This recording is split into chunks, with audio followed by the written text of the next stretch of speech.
We are back with part 3 of the Nikola Badger madness. The Diesel brothers have been huffing some fumes. And so, of course, to get some perspective and some clean air, I've brought in Randy Kirk from Randy Kirk Videos channel, best-selling author,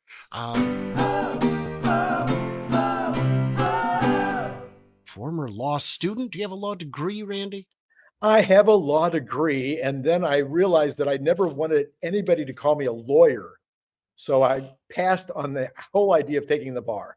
A buddy of I mine from high school finished law school, passed the bar, and then didn't practice. He just did corporate work.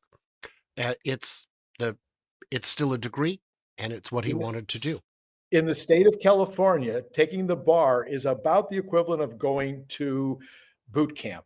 And Mm, I didn't want to be going to boot camp if I wasn't going to go to war. So there you go. I decided not to even try the bar. mm-hmm, mm-hmm.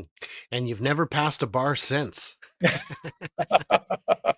So in this final part, we're going to be talking about the absolute ridiculousness of this channel, of the Diesel brothers and their wholesale misunderstanding of how any of this works. So one thing he explained is in showing the prototypes. Now, mind you, they've had 4 years to get these built. I can build a prototype in 4 years. There were people who looked at it early on and said, that's not a real truck. That's an F-150 that you just put some different panels on. But if that's the case, there's nothing wrong with that. That's how you prototype. He said, this is a custom engineered, designed, and built frame specifically for Nikola. This is what in the EV space they refer to as a skateboard. The skateboard is essentially the frame, the chassis, the area where the battery mounts to. And from there, it's what you mount up all your independent suspension, axles, all that stuff. Uh, the stator, I think that came from Bosch, was a partner at the time. But it was all built specifically. The upper half of the truck, it's all Nikola hood, Nikola fenders. Okay, you can punch out a couple fenders pretty easy. That's not proof that you can make a vehicle. Nikola doors, Nikola mirrors, all of it's Nikola. Does he not understand? Now, I want to be very clear that, yes, there are parts from other different manufacturers on here, because that's what they do. They share parts. Yeah, but do you understand that? Because why wouldn't you use other parts? That's how you build a car, is out of parts, and no one expects you to own all the parts. No, in fact, quite frankly, there are plenty of cars that are 100% by General Motors, by Ford, that are built 100% by others. Mm-hmm. 100%. I Yes. mean, they're in partnership. So you can, and I've done that. I've purchased products in my companies where I was the manufacturer. Everybody thought I was the manufacturer. When I say thought, I wasn't being in any way, I Dishonest. was It's white dishonest, labeling.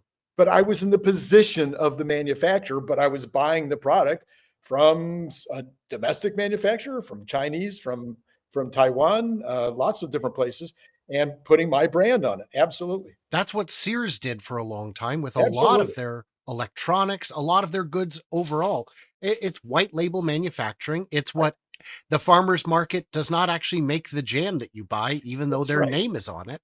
And the hot sauce on the hot sauce aisle at the butcher shop, there's 500 different labels there. They probably came from 2 different factories. Right. And that's fine. And and it can be part. So you could buy the skateboard in this case. You could buy the skateboard from somebody else and put all your stuff on top of it. You could make the skateboard and put other people's stuff on top of it. All kinds of possibilities there. In fact, again, the US auto manufacturing business for many, many years has been called a catalog business, where you went into the catalog and picked the parts and then built it up. The bicycle industry that I was in for all these years, same thing. One of the problems became in the bicycle industry was differentiation, because everybody was buying their bikes from the same manufacturer in China and just putting different brands on them. So yeah, this is normal. Very normal. Padlocks, same kind of deal. Yeah, there's nothing wrong with doing it that way. It is, and like you said, sometimes they buy whole cars. Now, I've got a company. I'm going to start building a truck, Randy, and I'm going to build it from scratch. There's no truck yet, just a prototype. Which would give you more confidence, if I was going to buy parts and build it, or if everything is going to be made in-house? Yeah, I could tell you a very long story, which I won't bother you with. But when you start building all the parts yourself, Now you have all of the issues of how those are going to fit together and whether the next thing that you build, because you couldn't make it exactly the way you planned to, now it doesn't fit to the next thing that's over here. Or when you actually start the car rolling down the road, all of a sudden things that you thought would not squeak and not have a problem. I mean, it just multiplies your problem infinitely to be 100% vertical. And I have actually written an article years ago for Inc. magazine, which was called Virtual to Vertical. And when you go from buying everything from everybody else and you go in house, if you try to do that all at once, man, you can have all kinds of problems. You now need competencies in every Everything. aspect, everything. And you're going to make something that's more rugged than an F-150 without using a ladder style frame? Maybe. It's great. He said, no, all this stuff is custom made. It's the skateboard. It's not F-150 parts. Did not show us underneath the truck. Did not let us see any of the components except what you can see from 8 feet away. So here we go. And that is why I've been nominated to the board. I'm not on the board yet, but there will be a vote soon with the shareholders. Our goal is to be able to get myself and a few other people on the board who are ambitious and excited to make those changes and bring Nikola back to, its former glory, where it was moving and shaking and making big differences in the EV space and actually getting people excited and developing new products on Fiverr. I mean, it was the finest render you could get on Fiverr at the time. Would you take issue with the phrase, its former glory?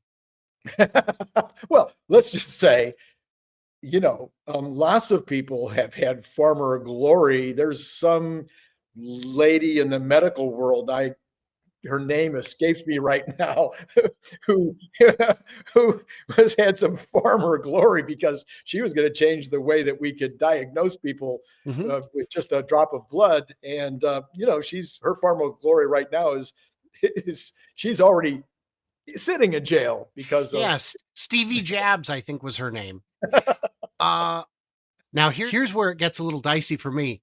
I'm not telling you to buy shares. Do not make any financial decisions based off what I'm telling you today, simply because all I'm doing is getting you guys caught up on a project we've been working on for a really long time and that we're really excited about moving forward. That we've actually got it purchased and have full control of it. yeah. Okay. Yeah, Yeah. yeah. And do you have full control of it? Because it sounds like there's a lot of big question marks on your roadmap here. Certainly, if people would want to go back and look at the two previous videos in order to understand how many questions there are. Yeah. They've also got a military vehicle called the Reckless that is intended to have self-driving capabilities. Like, it's really cool technology, and the power in those things is nuts. Oh boy. This late, you're going to introduce and also self-driving. Yeah, listen, I think well, listen, I'm pretty sure that what's happened here is that somebody in the organization has genius on a level that is even greater than Elon. They've also managed to hire better engineers than Elon Musk and Ford and General Motors and Volkswagen and Mercedes and some of the Chinese companies.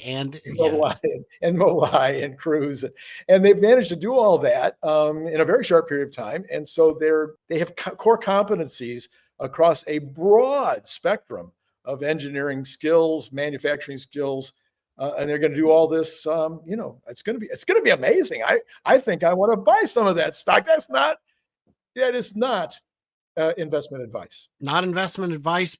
Sounds like investment advice, though. It really does. But, Randy, what we're forgetting about these geniuses is that they know truck stuff. They know what guys want. Right. I Did mean, he list anything?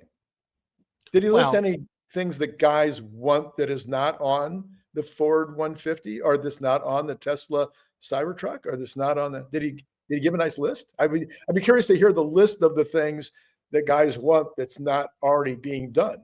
I actually cut it out of the transcript because it was already way too long. Oh, I see. But I Okay. do have an answer to that. Cool. Hydrogen. Oh, that's it. Guys want hydrogen. Guys want Is that hydrogen. something? He wants a hydrogen range extender and a hydrogen fuel cell version because that's something that Nikola's very good at. Very, I very see. good at. I see. So that's dumber still. In the following weeks, you're going to see videos of the Badger doing more testing. It will do some off-road testing. You'll see more towing. You'll see it in different environments. What we really want to see this thing's capable of, even though it's just a prototype, this is pretty close to what we would have liked to build for production. Yeah, if you selectively edit your videos, you wouldn't. I mean, I've seen dogs play perfect games of pool with selective editing. That's Hey, even if they have a prototype, what is Elon always saying? yeah, Prototypes are easy. Yeah. I've taken issue with Elon on that with regard to prototypes are easy and manufacturing is hard, only because there are some things that manufacturing is actually pretty easy. If you're talking about a small object, something that's just injection molded or, something that's easy to manufacture on a lathe or whatever. But when you're talking about something with the complexity of an automobile that needs to meet all the safety requirements of a 3-ton or 4-ton vehicle going 80 miles an hour, you are in a completely different world. And it's beyond credulity that these people have all those core competencies within this organization that they've got started. you can make a prototype is, a race car. If it breaks down every 100 miles, that's fine. If you've got a $10,000 repair every 5,000 miles, that's great. That's a good track record. But you've got to make something that's going to last for 8 years and 100,000 miles under warranty. And you're asking a company that's never built a car to do it. You're trying to commandeer a company that's never built a car and weasel your way in there. And then what? Find someone willing to throw a couple new billion into the pot so you can enter production and then what? It can't be done. It can't be done. Trevor Milton was fraud 1.0. This looks so sketchy. I will not be surprised if in a few years' time we discover this was fraud 2.0. And I just need to know where the money's going, where the money's moving, what the point of this is, because I refuse to believe that this meathead is genuinely so thick that he thinks this is going to happen, that he And thinks you're not, and let me be clear, I think you're not suggesting that the Nikola existing corporation is in any way fraudulent. correct. They You're don't appear to be. suggesting you're suggesting that the folks that seem to be trying to weasel up, did I use the weasel word? Yeah, The people that it seemed like they have some intention to take over this organization or be a significant part of this organization, that they may not be coming in with the purest intents. correct. Nikola, as a corporation, which still exists today, has worked very, very hard to overcome the reputation that Trevor Milton left them with. I believe they're on the wrong path for survival as a vehicle manufacturer, as a big rig company, as a company overall. But I don't think they're doing it with fraudulent intent. I can't see how they would gain from that. And they seem to be honest and straightforward people. The diesel brohams on the other side are I question their motivation, and I have all along. And I knew that they were getting some kind of squirrely deal. They never disclosed it back then. When they were pumping up the Mhm. Badger, they never said, by the way, also, we get a pile of stock if this thing Right, works. right. That feels like something that the FCC would ask you to disclose as a conflict of interest. Yes, you would Yes, be required to. yes, yes. Uh, I disclose my partnership with Rebellionaire, uh, even though Bradford subscribes to me, and I get, I Yeah. don't know, $4 or $5 a month. I still disclose that. I still disclose that. Um, that's, as I understood, legally required. But so, scale of 1 to 10, how excited are you about the Badger? Scale of 1 to 10, I have no idea how I feel about the Badger, but I have really, really bad feelings. I agree with your bad feelings based on the limited information from the transcript that you've been supplying me, because I have not watched the video, I've not read the transcript, but based on what you're telling me, reading from the transcript, sounds shaky as heck. Let's just pretend their intentions are very, very good. Let's pretend that they are honest, sincere, genuine people, and that they have a high level of expertise and access to high level engineers. Do you think financially there's any way in hell the Badger can be made ever? And let's not say ever. Let's say within 5 to 10 years. Could the numbers work, or is it just too expensive for a product that will struggle against existing pickups that are already going to be in the market that are electric? Yeah, well, okay, let's start from square one. It's always going to be something of a miracle to bring a vehicle to market. You add to the miraculousness by saying you're going to manufacture it in the United States. I mean, everybody thought Elon was crazy. He even thought he was crazy. He said less than 10% chance of success. He did it from a standpoint, he had a very clear cut theory on how to get there with the Roadster, followed by the SNX, et cetera. He had this idea of starting with a very expensive vehicle to generate the cash flow in order to be able to do the less expensive, et cetera. These guys are starting with a pickup truck in a world where there's going to be a lot of competition, I think, for the pickup truck market. And length of time, I mean, pretty much we're looking at 3.5, 4, 5 years if they are starting today with a perfect model and they've engineered it and they're ready to start putting together the factory and the production line. You're looking at 3 to 5 years before they get the first out. Yeah. And he's pointing out, by the way, these are nowhere near ready to go. The HVAC isn't fully programmed. That doesn't sound like a big one. That sounds like a small one. The infotainment system is not fully programmed. That sounds very small. Heating, cooled seats, that stuff's not working. There's a bunch of stuff that's not connected because it takes all the software and the connections. He's making it sound like this truck is production intent.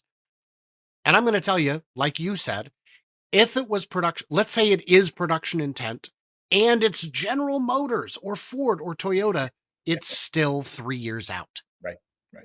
Yeah. So if all the stars aligned, plus a bunch of unknown stars that we can't see, to call this an uphill battle underestimates the steepness of the cliff.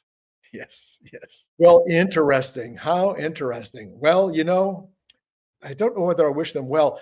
I would like, my first question would always be, even of the Nikola folks, but certainly of the Badger folks, what is your unique selling proposition? In the business, we call it the USP. What is your unique selling proposition? What is going to set you aside? If you are able to go up that cliff and you are able to actually get a production vehicle, what is it going to be 4 years, 3 years, 4 years from now about that vehicle that is going to make it so unique in terms of the quality, in terms of the things that it has that nobody else has, in terms of the pricing, in terms of the value proposition? I mean, go down the list of the things we always look at when we're trying to decide whether to bring a product to market. What is it going to be that's going to make your vehicle sell enough units to make a mass produced product? Yeah, that's the crazy question, all right. And there's a handful of electric trucks already. There's a handful more coming. By the time it would get to market, I don't know what unique features it could have.